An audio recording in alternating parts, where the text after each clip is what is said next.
Good day, Bachelor of Education, senior primary students and aspiring teachers. Welcome to the Mother Tongue Literacy and Development presentation. My name is Mr. Chunga. I am going to be touching on a few topics in your study guide and also in your course. These are very important topics. The first topic is looking at the differences in home language socialization patterns and classroom patterns. This is a very important topic because as teachers we are confronted with learners from different socialization or that are exposed to different socializations at home. So it's very important that we know how to bridge the gap between the socialization patterns at home and the ones that are required in the classroom. We need to understand a socialization mismatch hypothesis that says that children are more likely to succeed in school when the home language and literacy socialization patterns are similar to those that are used and valued in school. So if the socialization patterns at home are similar to the ones in schools, the children then can succeed or do better in school. There are, however, differences in socialization patterns at home and the ones at school. The first difference is that the amount of talk directed to preschool children. Maybe a lot of talk, does not really happen so much in the home. So if it doesn't happen so much in the home, then that means it has to happen, a lot of it has to happen in the classroom. The participation of young children as conversation partners with adults. How often or how much do parents at home engage the children in terms of speaking to them? If it doesn't happen so much, we need to understand that sometimes children may not be engaging enough because that doesn't happen at home. So we need to try as teachers and compensate for that. Opportunities children have to explain or give a personal interpretation of events. Maybe parents don't sit, with children, so much and ask them about how they felt about a certain situation, how they, think about a tour that they've just, a family tour that they've just undertaken. Ask them express their own, opinion on it. So if it doesn't happen so much at home, then we as teachers should understand that we need to compensate as well. The types of questions asked of children during storybook sharing. Do you think parents, when they read bedtime stories, do you think they have time to ask questions afterwards? If not, then there is a difference in the approach, because at school we are going to ask them questions. The forms of narrative that are used, e.g. fiction, non-fiction, or ongoing. So these are also, these mark the differences between socialization patterns at home and at school. So the other topic is the biological influences on language acquisition. Biological influence on language acquisition is also very important. The main view here is that biological influences bring about language development. Biological influences bring about language development. This is a theory that was proposed by well-known linguist Noam Chomsky. In his theory, Chomsky argued that the human brain has a language acquisition device, that there is an inborn mechanism or process that allows children to develop language skills. According to this view, all children are born with a universal grammar, which makes them receptive to the common features of all languages. So that means the system is already there, universal grammar is already there. So all we need to do is just fit in the different languages that we learn. Because of this hardwired background in grammar, children easily pick up a language when they are exposed to its particular grammar. It's easy because of this view, or because of the fact that they are born with a language acquisition device. It's easier for children to pick up, any language that they're exposed to, or the grammar of a language that they are exposed to. Evidence for an innate human capacity to acquire language skills comes from the following observations. The following observations can be used as evidence to show that there is an inborn human capacity to acquire language. The stages of language development occur at about the same ages in most children. So you expect, for example, a child of a particular age to already begin acquiring language across the board or all over the world. Children's language development follows a similar pattern across cultures. Children generally acquire language skills quickly and effortlessly. We all know that our children, once you expose them to a language, they pick it up easily. And also, deaf children who have not been exposed to a language may make up their own language.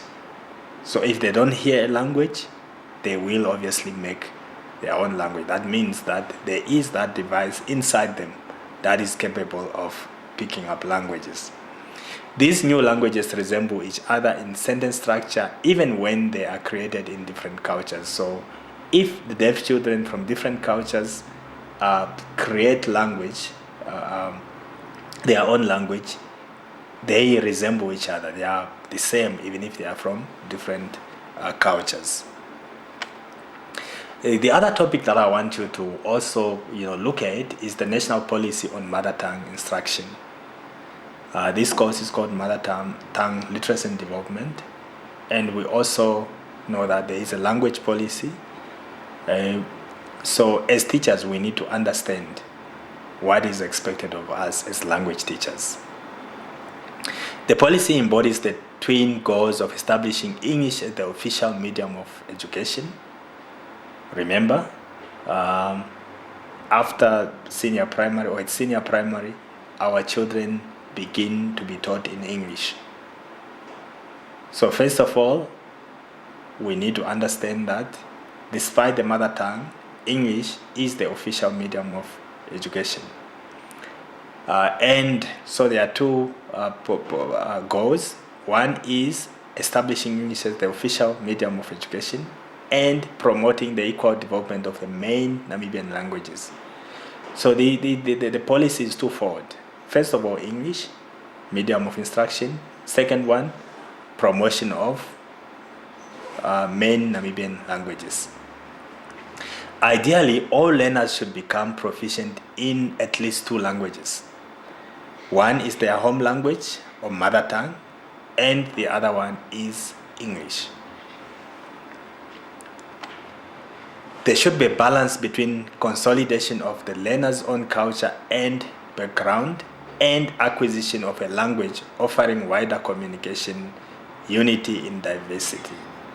As much as we want to strengthen, the learner's own culture and background through their mother tongue language, this policy also emphasizes the fact that the children must acquire a language that they can use to communicate with others, and a language which does not belong to one or the other group in the country. So it gives them unity in diversity. Although we are different through our different mother tongues, we can find a common unity in the use of the English language. So if I speak Silozi and the next person, or one child speaks Silozi and the next child speaks Oshiwambo, then these, through their differences, can find unity in the use of English, because then they can all access the use of English. Pre-primary learners acquire a foundation for literacy and language learning through listening, speaking, preparatory reading activities. All learners take 2 language subjects from grade 1 to grade 10, and as far as possible also in grade 11 and 12. Learners are strongly encouraged to take at least 1 language on a first language level. All learners take English. The other language subject for the great majority of learners will be the mother tongue. In multi-language schools, mother tongue language classes will be considered where there are a sufficient number of learners in a mother tongue, that is 30 in primary, 35 in secondary. Multi-grade classes in the language other than English will be considered if there are not enough learners for separate grade classes. Therefore, no more than 2 grades should be in the same multi-grade language class in the lower primary phase. If there are insufficient number of learners in a mother tongue to constitute a mother tongue language class in either of the ways described above, those learners will take the predominant local language instead. So let's say you have a group of learners whose mother tongue does not constitute 30 learners in the class. Then obviously they cannot form a class, and they cannot also you cannot also have a multi-grade class. That rules out. Then the only thing that you have left is to give those learners the dominant, local language. For example, you are in a school that is a Rukwangali school, right? And you have a number of learners, maybe about 5 learners. One speaks Nama, the other one speaks Silozi, the other one Oshindonga, and then the other one Afrikaans. So these learners will be forced to learn Rukwangali as the, first language, because they cannot form up a class that constitute their mother tongue. So it's very important that as teachers we understand these policies so that we advise and also practice our trade accordingly. Then we are going to look at auditory difficulties experienced by learners. Auditory difficulties, that has to do with hearing. The signs of auditory processing difficulties vary from learner to learner. They include lack of concentration. If a child has, auditory processing difficulties, they could, not concentrate in class. They could be, be poorly motivated to do schoolwork. They can have low self-esteem. They may have poor organizational skills, inability to follow instructions. You say this and they do something different. So please don't just rush and punish them. This could be a sign of auditory difficulties. Problem behavior, hyperactivity, selective hearing and confusion or vagueness are all signs that we can see. How do we support children with auditory difficulties? To support learners with auditory processing difficulty, you should talk to your learners all the time. Make reading an interactive activity.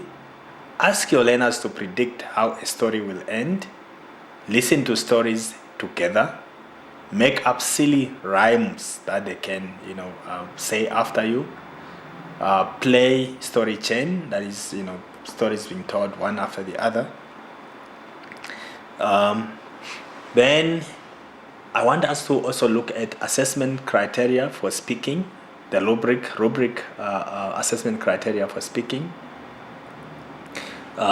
When you assess speaking, you can use a rubric.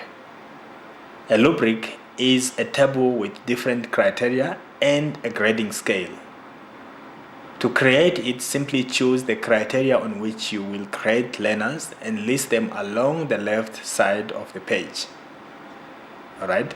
For example, left side of the page, you can have language, you can have eye contact, you can have pronunciation, content, and all those things that you think you can use to grade the learner's abilities or speaking abilities.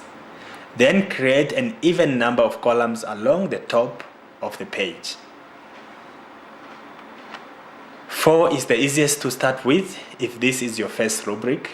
These columns will represent potential skill levels of your learners. For each criterion, define what level of ability a learner at each of the 4 levels would exhibit. For example, the most straightforward way to label the boxes on the rubric would be meets expectations high, meets expectations low, slightly underperforms, does not meet expectations. So you have, for example, under language, one option is meets expectations high, then the next one is meets expectation low, and then slightly underperforms, does not perform. You also award marks. Maybe meets expectation high will be your 5. All right, they get 5 marks out of 5. Low will be your 4. And then if there are 4 columns, let's start with meets expectation high would be 4. Meets expectations low would be 3. Slightly underperforms 2. Does not meet expectations 1. So you know that once you tick in these, you can add together these marks and get your overall mark for the child's performance. Then as you evaluate each learner, determine at which level he or she is performing. Take the average level among the criteria and you have an objective grade with suggestions for areas in which your learners can improve. Values in children's literature is the next topic. Children's literature is not just in vain. Children's literature, promotes certain values.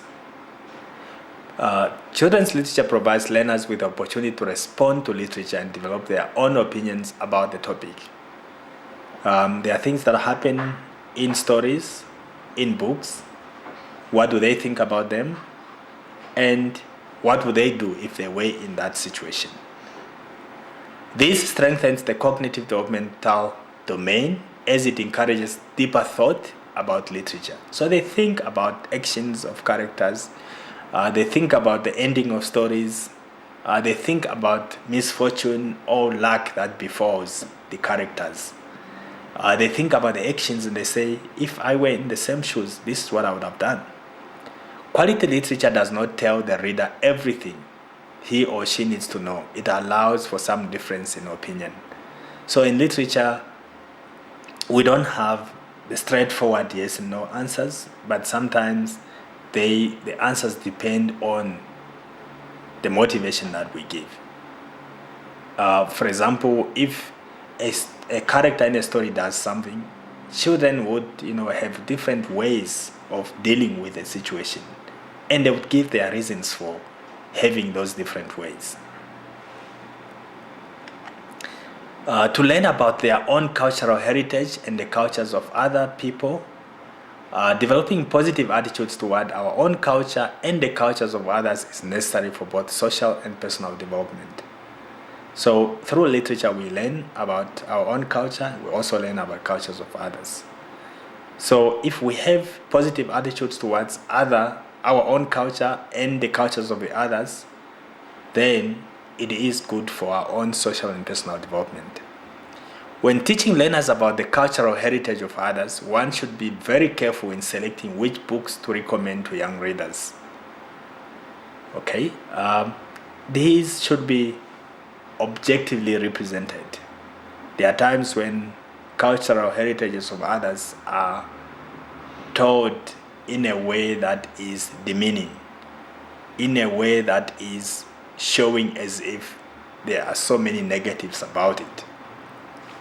There are many stories, some folk tales, which contain blunted stereotypes and inaccuracies about certain cultural groups. This is what I just say. So it's very important that the ones that you choose are fairly representative of what is or what is practiced in that culture. Helps learners develop emotional intelligence. Stories have the power to promote emotional and moral development. Children's literature contains numerous moments of crisis when characters make moral decisions and contemplate the reasons for their decisions, an important skill for learners to see modeled, right?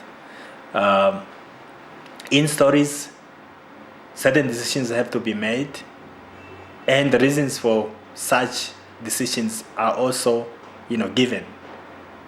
So like I said before, can children see moral sense or moral responsibility in the decisions that characters make?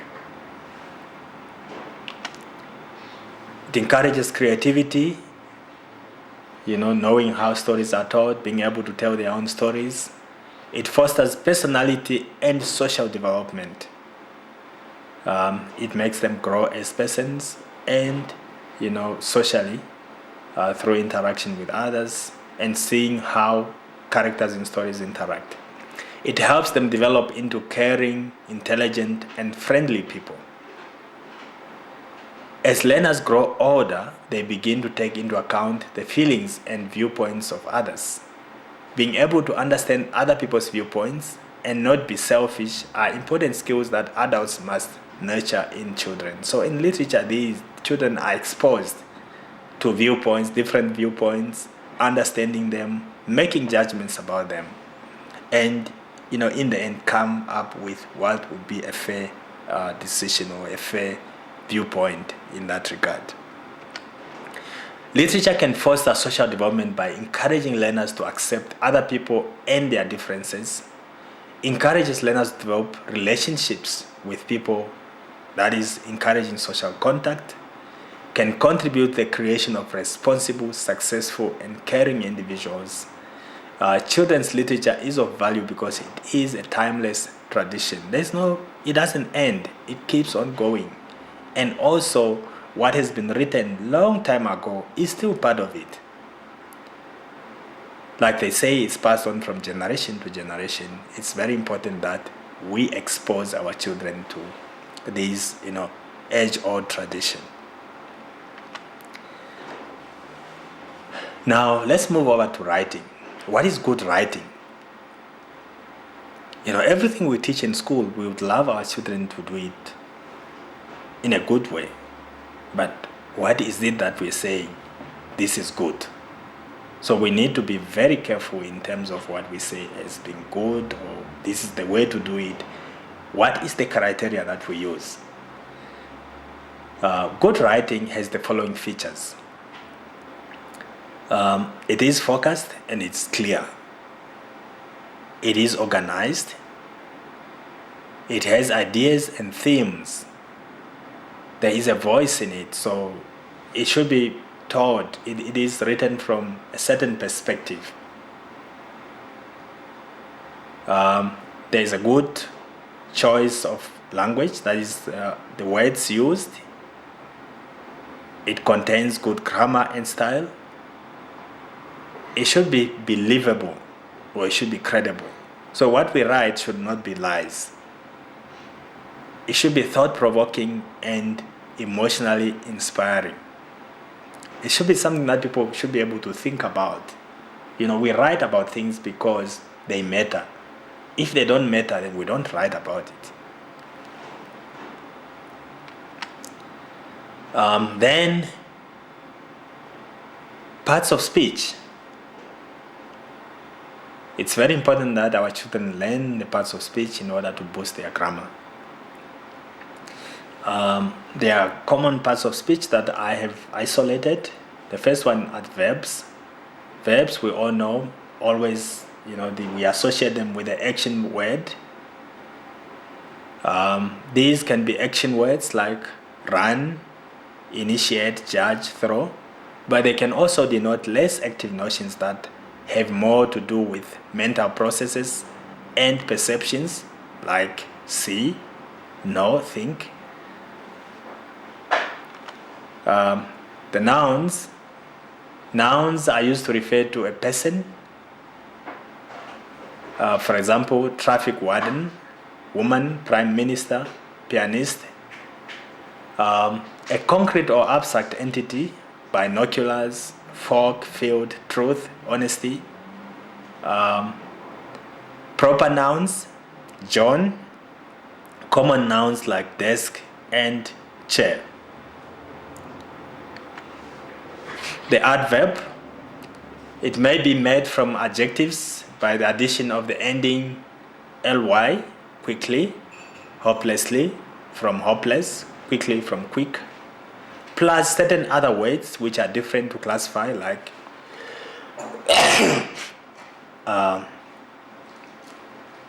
just and soon. Adverbs are used to qualify verbs. To eat slowly. The verb is to eat, and how one eats is slowly. They are also used to qualify adjectives. The adjective tall, you can use it with an adverb very. And other adverbs, for example, very, slowly. Very is an adverb and slowly is an adverb. So they can be used together in that sense. The adjective, to qualify the noun, e.g. beautiful, tall. Then we have prepositions, relationship between two parts of the sentence, inside, before, and conjunctions, joins words together, e.g. words like and, but.